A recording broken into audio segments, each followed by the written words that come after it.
Assalamu alaikum. In this presentation, we are going to discuss chapter 2, which is called Attempts of Classifying Living Organisms. There are many attempts of classifying the living organisms. Among these attempts or among this classification or classification number 1 for philosopher Aristotle. And Aristotle, he was the first one who classified living organisms into two types, which are animals and plants. He classified animals into two types, which are red-blooded animals. I mean, they have red blood cells, and bloodless animals. They don't have red blood cells like cockroach. And he classified plants according to the size into three types, which are trees, weeds, and shrubs. The second attempt for science called Carolus Linnaeus, and we can consider Carolus Linnaeus the father of classification.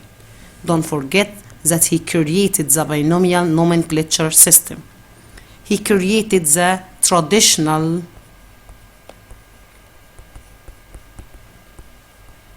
classification system, where he classified the living organisms into two kingdoms, which are animal kingdom, or you can say heterotrophic, they can't make their own food by themselves, and autotrophic, plant kingdom, they can do photosynthesis process. The third attempt for scientists called Robert Whittaker. Robert Whittaker, he created the modern system of classification, where he classified the living organisms into 5 kingdoms, which are kingdom Monera, Protista, fungi, plantae, and animalia.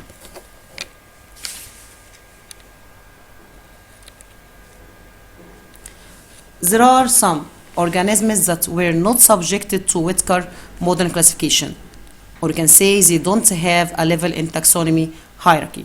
Give reason: because they gather between the characteristics of living organisms and non-living things. From example of these organisms, like viruses. Viruses gather between being living organisms and non-living things, like polio, HIV, AIDS, measles, influenza, and corona. Another examples for organisms gather between being living organisms and non-living things, like viroids and prions. Prions, they are proteins whose specific function is uncertain or unclear, but they cause the diseases in mammals, and especially in the structure of the brain, as mad cow disease, and causes diseases for the nervous tissue. Now, let's talk about each kingdom one by one.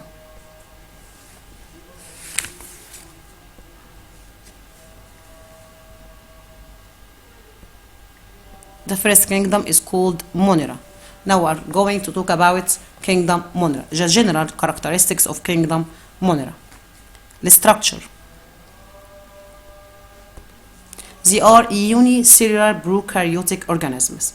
Unicellular, I mean they are single cell, consists of only one cell. What's meant by prokaryotes? We can classify the living organisms according to the shape of their nucleus into two types, which are prokaryotes and eukaryotes. What's the difference between them? Prokaryotes, I mean the nucleus doesn't have definite shape. For example, in case of bacteria, the genetic material swim in cytoplasm and not surrounded by nuclear membrane from outside. This is prokaryotes. What's meant by eukaryotes? Prokaryotes, like in case of animal, the genetic material is surrounded, for example, like chromosome, surrounded by nuclear envelope or nuclear membrane from outside and separated from cytoplasm. But here in prokaryotes, the genetic material swim in cytoplasm, and this is the difference between prokaryotes and eukaryotes. Example for prokaryotes like bacteria and eukaryotes like animals and plants.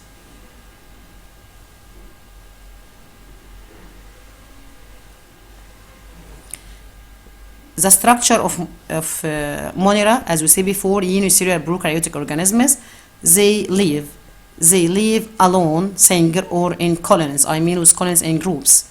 And the wall, they are devoid, their wall devoid, I mean free from cellulose or pectin. As we said before, genetic material or hereditary material, they are not surrounded by nuclear membrane and doesn't have definite nucleus, so they are called prokaryotic. Cytoplasm, they don't have some organelles, most of organelles, because they are primitive. Like what? Like endoplasmic reticulum, mitochondria, plastid, and Golgi body. We can classify kingdom Monera into two different divisions, which are Archaebacteria and Eubacteria. What's meant by archae? Archae mean ancient or old bacteria. Eu mean real bacteria. Let's talk about the first one, which is called Archaebacteria. Properties of phylum Archaebacteria. Most of them live in harsh, I mean with harsh, hard environments, like hot springs where high temperature, so we can name them heat lovers. And in environments that is with no oxygen or empty of oxygen, or you can say anaerobic. Anaerobic. What is meant by anaerobic? I mean they respire without oxygen. We will know later that there are two types of living organisms according to the presence or absence of oxygen. If the respiration in the presence of oxygen, we name them aerobic respiration. In the absence of oxygen, we name them anaerobic respiration. Archaebacteria can live in environments empty of oxygen, or we can say anaerobic. Number 3, they can live in highly salty, or who can say high salinity environments. High salinity mean high salts, or we can say they can live in deep ocean where they contain high salinity. Archaebacteria, they are different from eubacteria in the structure of cell wall and plasma membrane. This is pictures for Archaebacteria. Now we are talking about eubacteria. What are the general characteristics of eubacteria?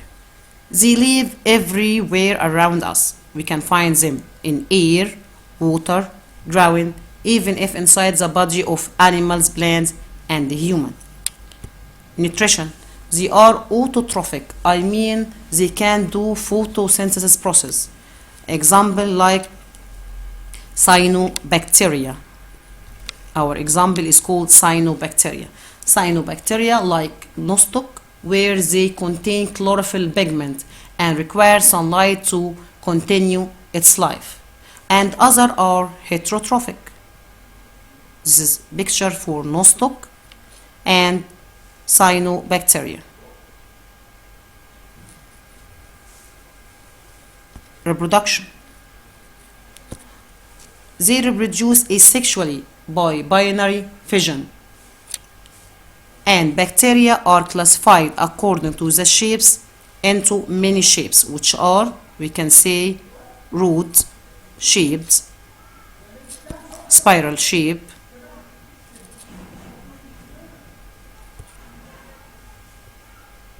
and spherical shape. Now we finish the kingdom Monera. Let's talk about the second kingdom in the modern system classification, which is called Protista. What are the general characteristics of kingdom Protista? They are eukaryotic organisms. Now you know the meaning of eukaryotic. I mean the genetic material is surrounded by a nuclear envelope that separates it from cytoplasm. I mean they contain real nucleus. All prokaryotic have nucleus. The structure is not complex like plants and animals. as they are not complex, and some of them have cell wall and blastid. Most of them are unicellular. Most, it's a very important point, most of them are unicellular, and few or a little are multicellular. We can classify Protista into two types. We can classify kingdom Protista according how they get nutrition into two types, which are animals like phylum Protozoa, and plants like, or you can say autotrophs, like many phyla. Phylum Euglenophyta, Chrysophyta, and Pyrophyta.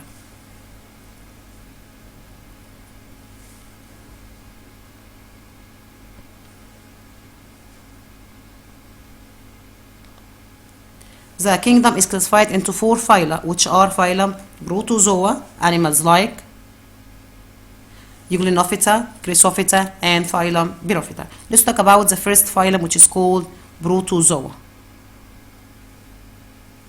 What are the properties of Protozoa? They are unicellular living organisms, consists of only one cell, and they live in fresh water, salt water, or moist water, or you can say they are mostly aquatic life. Fresh water, salt water, and moist soil. As we said before, they are called aquatic life. Some of them are parasites like amoeba, and other are free living organisms. They reproduce sexually and asexually. Sexually like Paramecium, and asexually like amoeba. Protozoa are classified into according to the wave movement. We can classify Protozoa according to how they move into four classes. Class number 1 is called Sarcogena, class number 2 Coelophora, Flagellata, and Sporozoa.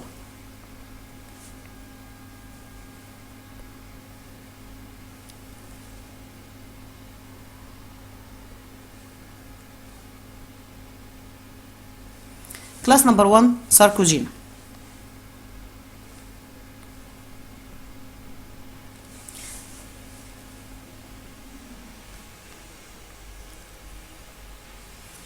They move using temporary projection from the body called pseudopody. Example for Sarcogena, amoeba. Amoeba moves with pseudopody. What is meant by pseudopody? Pseudo in Latin mean false or fake. Podia means feet or legs. Why we name it pseudopodia or false legs?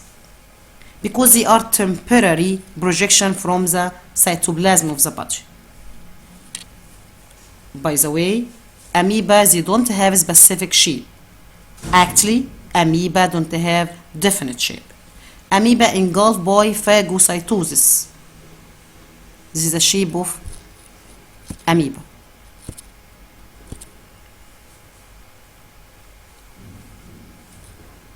Class number 2, Coelophora. Example for Coelophora like Paramecium.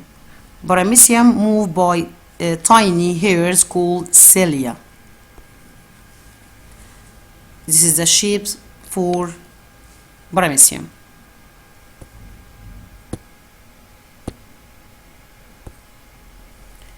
Paramecium contain two types of nuclei, or you can see two shapes of nuclei. Macronucleus, which contain main copy of genetic material, and micronucleus, which is little.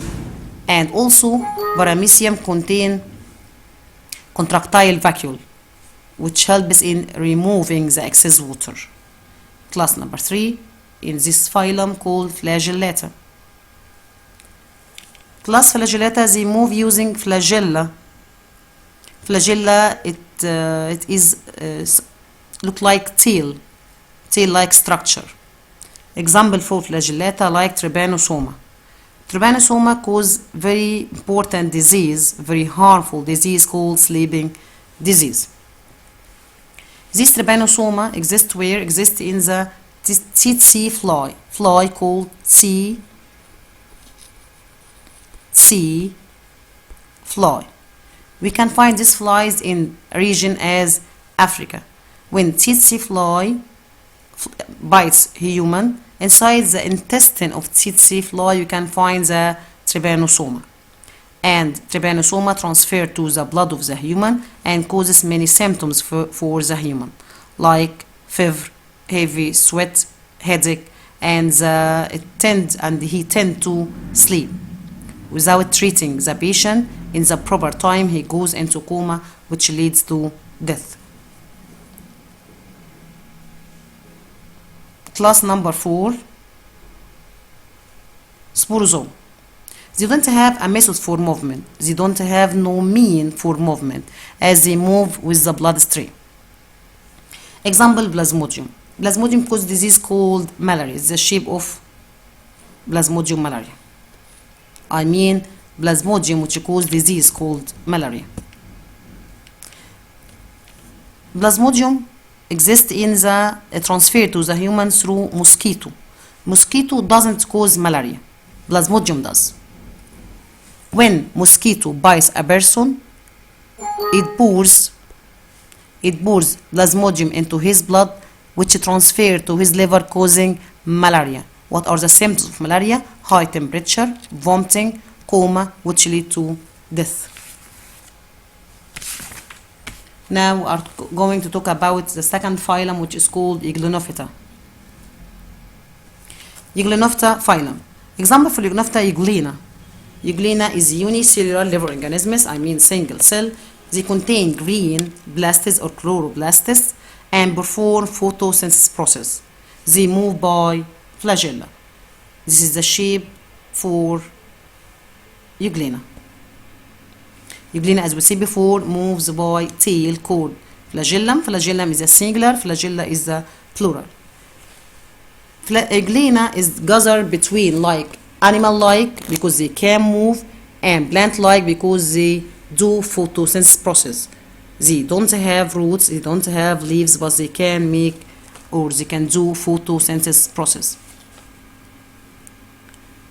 So we can conclude something. Euglena shared trypanosoma in the method of movement. Phylum number 3, Chrysophyta. Most of them are unicellular, called diatoms. What is the shapes of diatoms? This is called diatoms. Diatoms have glass-like cell walls containing silica. I mean they have hard cell wall. And they are green because they can do photosynthesis process. And diatoms have very important diatoms are very important as food for fish and most of marine animals. So we can say the more diatoms in lake, the greater income or money to the fishermen when they are fishing from this lake. The last phylum is called Birophyta. Biro in Latin means red. Biro means red. This algae form a great part of phytoplankton, which live in seas and oceans. I mean with phytoplankton, plant plankton, or you can say they are the basis of aquatic food chain in aquatic area like oceans. They have red color due to the presence of red magnet plus the green chlorophyll, so they can do photosynthesis process and release oxygen. Example of Birophyta like Dinoflagellata. Dino means two. Dino means two. It is the greatest group of this phylum and its individual move by two flagella.